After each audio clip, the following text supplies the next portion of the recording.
అందరికీ నమస్కారం. ఈరోజు సౌందర్యలహరిలోని 94వ శ్లోకం గురించి తెలుసుకుందాం. ముందుగా అమ్మను స్తుతిస్తూ ఓ ప్రార్థనా శ్లోకం. ఓం శ్రీమాత్రే నమః.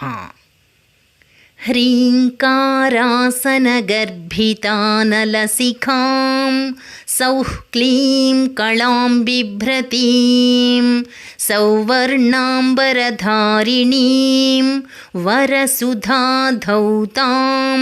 త్రినేత్రోజ్వలాం వందే పుస్తకపాశమంకుశధరాం స్రగ్భూషితాముజ్వలాం త్వాం గౌరీం త్రిపురాం పరాత్పరకళాం శ్రీచక్రసంచారిణీ.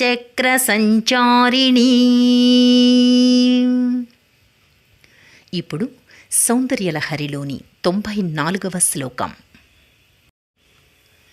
కళంకః కస్తూరీరజనికరబింబం జలమయం కళాభిః కర్పూరైర్మరకతకరండం నిబిడితం అతస్త్వద్భోగేన ప్రతిదినమిదం రిక్తకుహరం విధిర్భూయో భూయో నిబిడయతి నూనం తవ కృతే.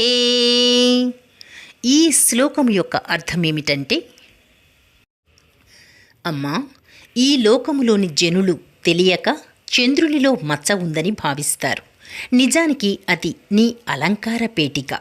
అందులో ఉన్న కస్తూరి, పన్నీరు, పచ్చ కర్పూరము మొదలైనవి నీవు తీసి అలంకరించుకుంటుంటే బ్రహ్మదేవుడు వాటిని తిరిగి నింపుతూ ఉంటాడు. అందుకే క్షీణించిన చంద్రుడు కూడా పూర్ణ చంద్రుడవుతాడు. శంకరుల ఉపమానములకు శంకరులే సాటి.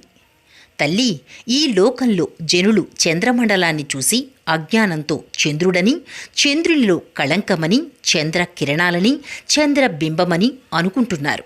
నిజానికి అది చంద్రమండలం కాదు. నువ్వు కస్తూరి మొదలైన ద్రవ్యాలు పెట్టుకోవడానికి పచ్చలతో చేయించిన పెట్టె. అక్కడ కళంకముగా భావించేది కస్తూరి. నువ్వు జలకాలాడడానికి పన్నీరు నింపిన కుప్పెనే చంద్రుడు అనుకుంటున్నారు. పచ్చ కర్పూరపు పలుకులను చంద్రకళలుగా భావిస్తున్నారు. ఈ వస్తువులను నువ్వు వాడుతుంటే తరిగిపోతాయి. అప్పుడు నీ సేవకుడైన బ్రహ్మ మళ్ళీ వాటిని నింపుతున్నాడు. రేపు 95వ శ్లోకం గురించి తెలుసుకుందాం. ఓం శ్రీమాత్రే నమః.